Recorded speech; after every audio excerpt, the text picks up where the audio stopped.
Hello,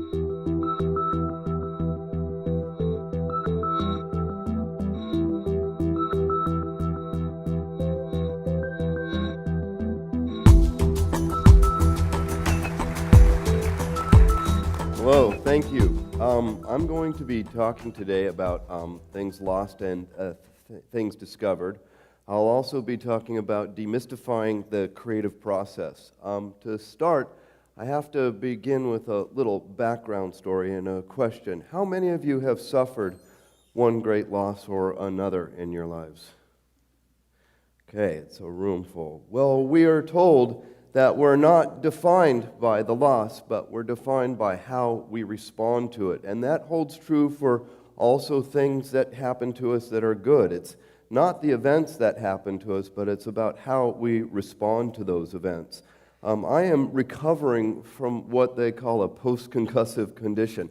I had 9 concussions, which is a few too many in my life. I think after the age of 10, you're only supposed to have 3, and people have to collect something, so why not collect concussions?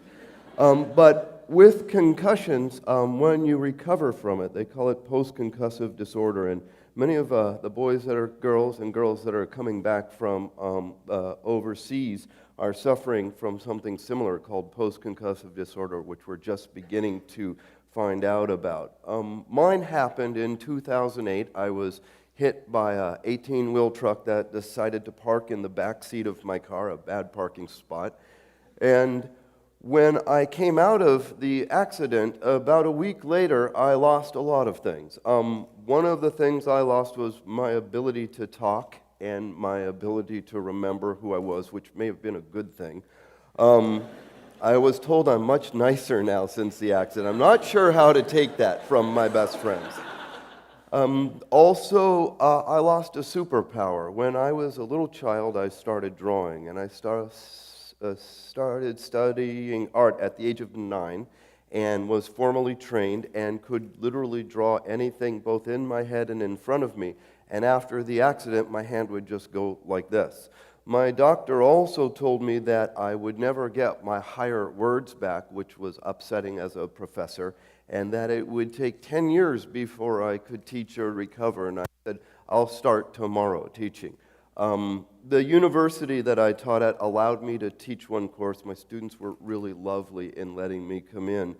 But in order to do that, I had to learn how to talk again, and I wasn't really sure what to do because they were going to wait 6 months before giving me speech therapy. They like your brain to settle. One night before going to bed, I had a sudden little flash of an idea, a little eureka moment, which I'll talk about those in a second. I thought of reading the New York Times newspaper, listening to the audio edition of it, and recording myself and watching myself over and over to retrain myself to talk. And I did that, and to my girlfriend's dismay, over and over and over and over, one word at a time, one sentence at a time, until I could talk. And by the time I went to speech therapy, they said, "You're doing quite well. What'd you do?" And I told them, and they said, "Well, how did you figure that out?" I said, "I don't know. I just came up with this idea." And I want to talk to you about that process of coming up with ideas. Before the accident, people used to ask me if I was an artist, and I thought being called an artist was pretentious. And I used to say, "No, I'm a painter," as if that has any less pretension. And I thought that because I was defining myself as a painter, I wasn't attaching my creative process in the same way, which I thought was this thing that came from this mysterious place. And I thought that by not being an artist and just being a painter, it was more like a blue-collar worker somehow, and my creative process was more like that. But I didn't really understand it, and I began to study it and investigate it a little bit, and oddly, the things that came back to me in memory after the accident were things from way before the accident. In my studies of the creative process, one of the things I came across from Plato was the dialogue, the Theaetetus, that talks about the 7 stages of philosophical midwifery. And in early 1990s, I met Murray Gell-Mann, a Nobel laureate physicist who was doing research in creativity at the Institute, and they discovered 7 processes in creativity too, and I'm going to share those with you. The 5th stage of the creative process, which I'll talk to them out of order, but since the brain injury, I can't really count, so it's okay. The 5th stage is that eureka moment, and that eureka moment is very important. How many of you have a little flash of an idea before you go to bed, or when you wake up in the morning, or while you're driving? We have little flashes of ideas, whether it's a song, or how to fix something, or how to overcome some problem at a job. These little flashes are very important. These are our eureka moments. And when we have these, how many of you jump out of the bed in the middle of winter and write those down? Or pull your car over, not do it while you're driving, because you'll run into me and then I'll get my 10th concussion, and write these ideas down. These ideas are very important, and we often don't realize how important they are to us. And it's not that we don't believe in ourselves, but we don't believe in the validity of these little ideas, these little moments, this 5th stage. But these are important, and these are important to write down so you can get to the 1st stage. Now, the 1st stage in the creative process is just forming a question or an idea or a problem. So if you don't have one of those little eureka moments, then you can begin at the 1st stage and try and come up with an idea or a question, or perhaps you're at work and your boss has a question or a problem, or there's a difficult situation you have to overcome at your work, again, or if you're working in school. Many of us have many problems at school. Students have to go through every day being given challenges. But you take these problems and you form a question around them. You try to frame a question. And then what you do is you engage in the process of research. And research comes second nature to us. Think about when you give a child a rattle. The first thing they do in their research is stick it in their mouth. Actually, anything goes in a little baby's mouth. That's a process of research and engaging the world. We're curious creatures. We do this by nature. And research can manifest itself in many different ways. You can, as an artist, look at things and look at different visual things and sketch them. If you're a chef, you taste and smell things. But what you do is you go into the world and you experience the world and gather information from the world around that question you form. Now, the 3rd stage is very interesting. I call it the basta stage, the Italian stage, where you say, enough is enough. You can research for a long time. You can be at 20,000 feet where you're looking out over everything and seeing just the generalities of it, or you can be down in the weeds, lost in the particulars. And we can research to death on things. So you have to know when to say enough is enough. And as students, if some of you are students, you don't get that choice because you have these deadlines. And then comes the 4th stage, and this is a very important stage. And I say that about every stage. I have a friend who's got this little daughter over in Germany. She says, Raphael, what's your favorite thing? And I named 3. She goes, you can have only one favorite. I said, I'm lucky I get more than one. So the next most important thing is the 4th stage. And this stage is a stage of gestation where you hold that question. Now, in this stage, there's 3 activities that can occur that are part of the creative process. When you hold the question, you enter into a state of detachment. When I was 16, I studied Zen Buddhism. I grew up in Southern California. I was a little weird. I had a sensory deprivation tank in my garage that I went into every night instead of sleeping. Very different lifestyle than Maine. But from 16 to 25, I went to a Zen center and studied Zen Buddhism. And one of the things you do in Rinzai Zen is you get koan study, where the Roshi gives you an impossible question. One that we know from almost every movie and TV show is, what is the sound of one hand clapping? Or how do you manifest your Buddha nature at this sound? These are questions that can't be answered. In logic, we call these wicked questions, not a main thing, which are questions that are very informal. They can't be answered very directly one way or another, but they have multiple answers. And the idea is to hold on to these questions and keep them in the back of your mind and do a divergent behavior, something different. Go sweep, go mow, anything else. It's important to do that, or think of other things. Another thing is to, while you're holding that question, approach the question through metaphor. If you're working on a mathematical equation, ask yourself what that equation would look like if it were a tree. How would it be if it were a herd of geese? Things that are so crazy and might seem so far away from the question that they'll take you to a new place. Now, artists do this all the time because we operate with this kind of fearlessness of imagination. And there's these two worlds that have to come together.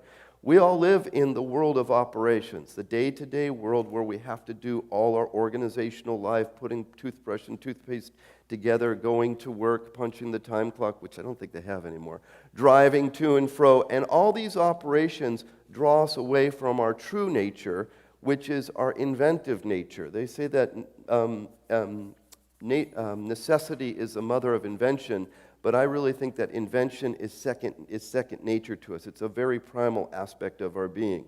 And our inventive nature comes through our imagination.